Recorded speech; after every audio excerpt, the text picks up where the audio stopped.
And where every soldier ran away from the challenge, David ran towards the challenge. And he accepted to fight the giant Goliath. Why? Why did David respond to the giant differently than the rest of the Israelite soldiers?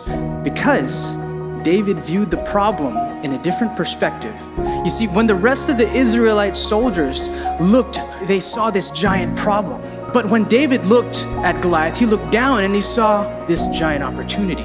See, the Israelite soldiers, they saw their smaller size as a disadvantage, but David saw his smaller size as an advantage.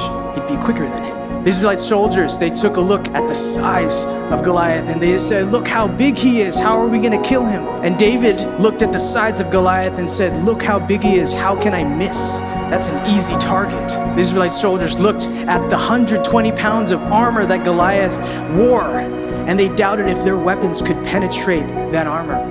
When David saw Goliath's 120 pounds of armor, he said, good, it's going to slow him down. See, the Israelite soldiers looked at the problem of Goliath and they thought, oh my God, how can we defeat him?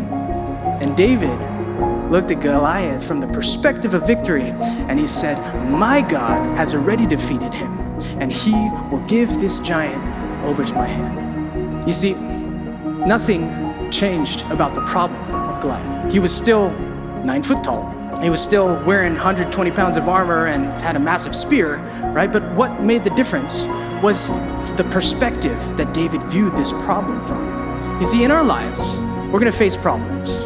In our lives, we may even face giant problems. But what will make the difference, all the difference in the world, is viewing that problem in the proper perspective.